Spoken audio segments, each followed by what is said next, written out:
Sejam todos muito bem-vindos ao nosso tema, que é o tema 1067 do STF, exclusão do PIS e COFINS da própria base de cálculo do PIS e COFINS, tese derivada do tema 69, que é a tese mãe, que trata a respeito da exclusão do ICMS da base de cálculo do PIS e COFINS. Tema esse 69, que foi agora recentemente julgado pelo STF, com repercussão geral reconhecida, e que os contribuintes puderam ter o direito de ter a exclusão do ICMS destacado na base de cálculo do PIS e COFINS. Então, era uma vitória aí, foi uma vitória muito grande por parte aí dos contribuintes, porque a Fazenda Pública, através da Procuradoria, tinha interposto embargos de declaração em relação ao julgamento que ocorreu em 15 de março de 2017. Todavia, esses embargos em relação ao ICMS, eles foram julgados procedentes em relação ao ICMS destacado. E a modulação dos efeitos se deu a partir de 15 de março de 2017. Então, foi uma vitória muito grande para os contribuintes. Então, nós temos hoje um cenário muito propício para se fazer recuperação de créditos tributários dos últimos 43 meses. Estamos aqui fazendo uma live no mês de julho de 2021. Então, aproximadamente 43 meses de recuperação, o que é um excelente cenário, pessoal. Com o julgamento ocorrido em 13 de maio de 2021, nós tivemos a publicação do parecer PGFN 7698, que determinou que a administração tributária, após a publicação do acórdão julgado pelo STF, pudesse passar a observar, então, nos seus normativos internos, que o ICMS que não compõe a base é o destacado na nota, base do PIS/COFINS, e possibilidade dos contribuintes recuperarem os últimos 43 meses. Nós estamos agora com uma versão da FD Contribuições, a versão 1.35, recentemente publicada, que já prevê as orientações para que os contribuintes possam fazer a exclusão do ICMS da base de cálculo do PIS e COFINS, tanto a partir de agora, como aqueles que incluíram a base de cálculo, o ICMS, né, no PIS e COFINS, de períodos pretéritos, mas que agora querem fazer a recuperação, então, retirando o ICMS da base de cálculo do PIS e COFINS. Pessoal, estamos vivendo, então, um excelente cenário de recuperação de créditos fiscais. Em relação às teses derivadas, realmente, nós estamos agora com uma maior segurança jurídica para que possamos defender os interesses dos nossos clientes, porque muito das teses que nasceram em função da tese mãe, tema 69, estavam aguardando decisão do STF. Da mesma forma que o ICMS não compõe a base de cálculo do PIS e COFINS por tratar-se de um tributo indireto, o que significa tributo indireto?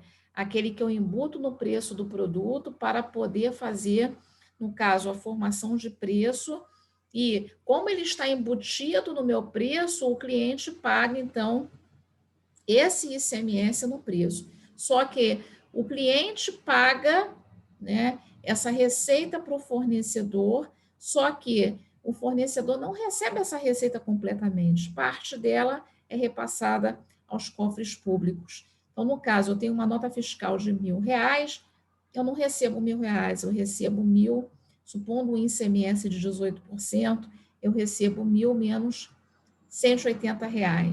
Da mesma forma, eu teria um raciocínio similar com o PIS e COFINS. Por quê? Porque nós estamos falando também de contribuições sociais que incidem, que são embutidas no preço da mercadoria. O cálculo é por dentro. Então, nós estamos tratando aqui de possibilidades muito interessantes para fazer também o quê? recuperação de PIS e COFINS na própria base do PIS e COFINS. Então, não é confusão, pessoal, são duas coisas diferentes. Né? O que nós estamos vivenciando já agora, com a alteração da FD Contribuições, é a recuperação do ICMS da base de cálculo do PIS e COFINS. Com o julgamento ocorrido, o parecer da Procuradoria publicado, já orientando a administração tributária em relação aos procedimentos a observar, em função desse julgamento, em função da alteração da FD Contribuições, os contribuintes já têm perspectiva de excluir o ICMS daqui para frente e fazer a recuperação pretérita de períodos anteriores. Caso haja algum tipo de fiscalização e o contribuinte seja autuado, o risco é extremamente baixo. Por que extremamente baixo? Porque nós já temos aí os procedimentos na própria FD Contribuições. Então, só é realmente uma situação de alterar a legislação tributária que estamos aguardando até a presente data. Então, estamos falando de qual legislação tributária? Instrução Normativa 1911 de 2019.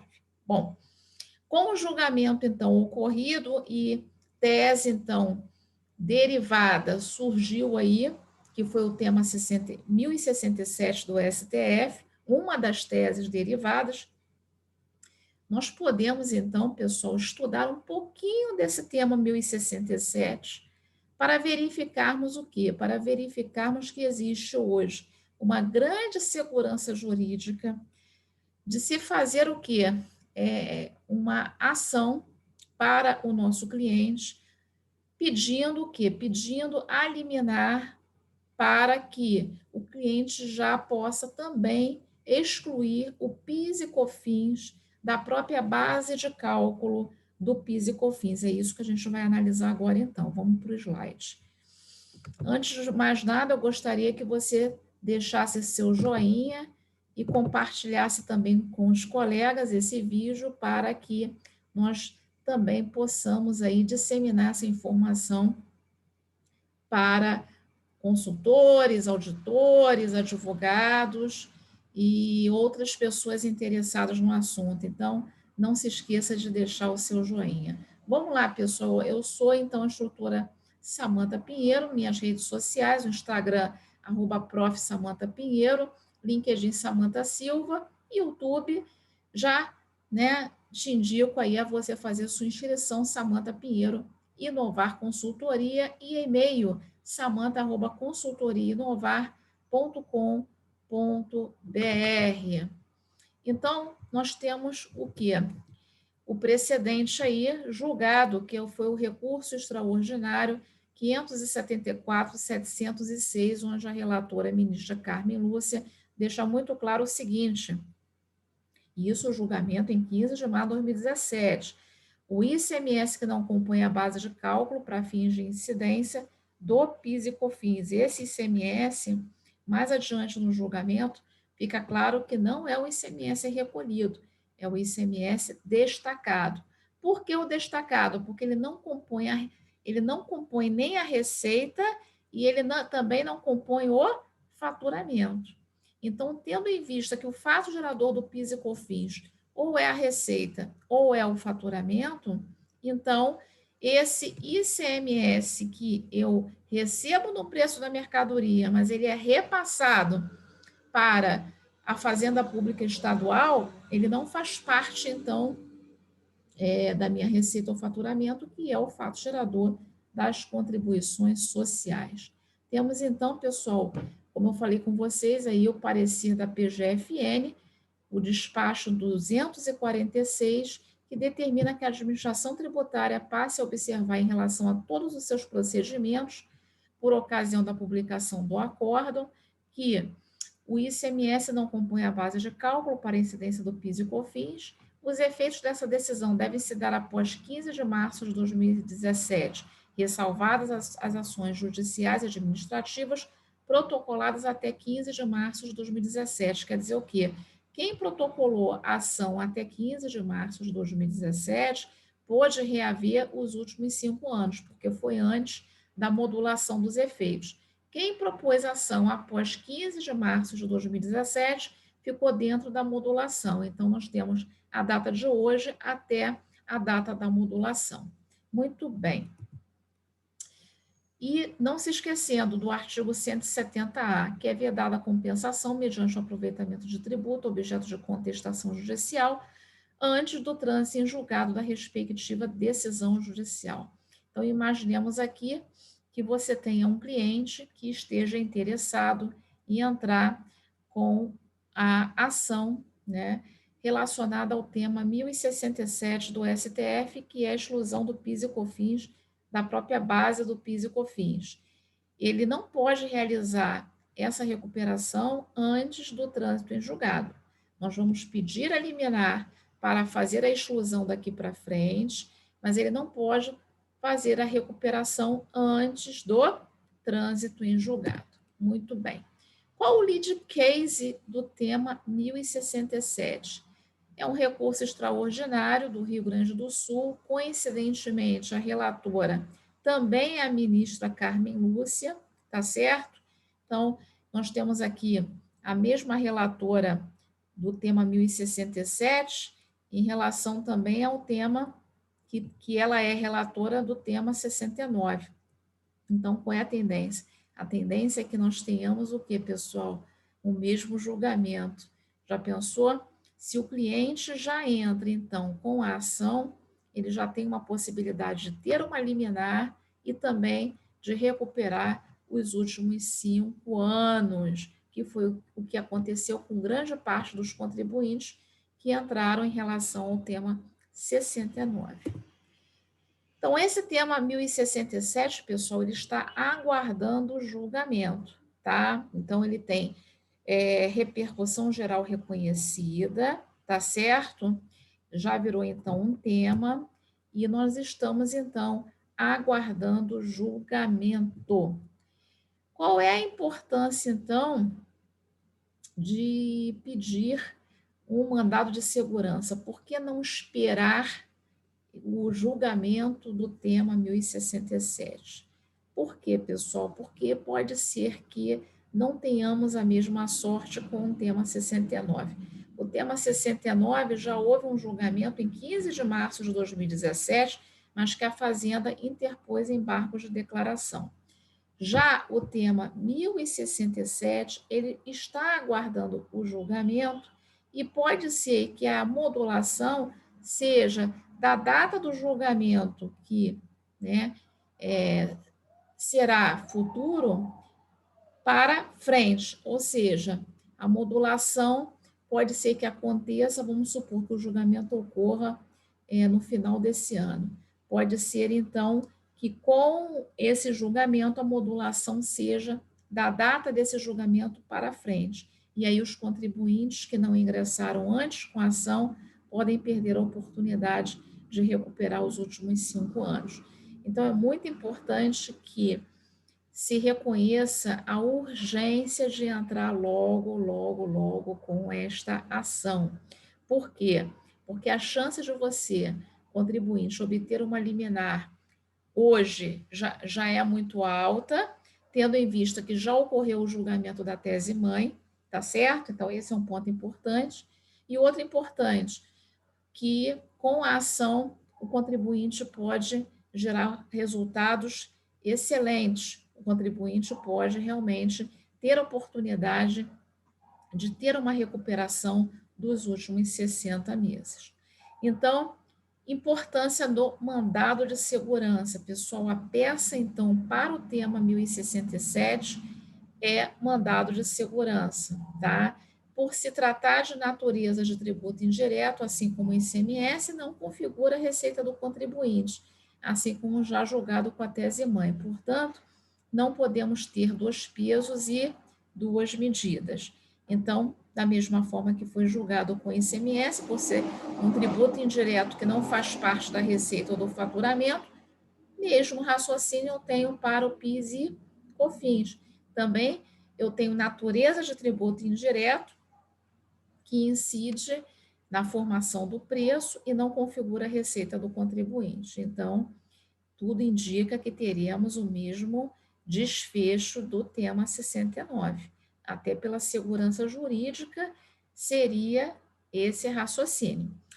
Bom, esse julgamento, por enquanto, se encontra suspenso no STF, podendo, para os que ingressarem com a ação, recuperar os últimos 5 anos, hoje com chances muito maiores de êxito com o julgamento ocorrido pelo tema 69. E necessário o uso da via judicial até o julgamento da tese. Então, aqui a importância de um advogado devidamente aqui registrado na OAB, para que possa, então, impetrar aqui um mandado de segurança. Precedentes jurisprudenciais, pessoal, nós temos aqui os precedentes, um mandado de segurança julgado recentemente pela Segunda Vara Federal de Curitiba, e nós temos também, esse foi em janeiro de 2021, e nós temos também um outro aqui, um outro precedente, tá certo? Que é o mandado de segurança, julgamento ocorrido em fevereiro de 2019 na Justiça Federal do Espírito Santo. Doutora, só temos esses precedentes favoráveis? Não, nós temos vários precedentes. Então, não são somente esses, mas esses são exemplos de precedentes jurisprudenciais. Bom, pessoal, perspectivas de recuperação. Com o tema 69, que é a tese mãe, o julgamento já ocorreu, a segurança é máxima. Quais são os contribuintes beneficiados? Empresas fora do Simples, abrangência, mais de 5 milhões de empresas, clientes em potencial, indústria e comércio que faturem acima de R$ 1 milhão por mês.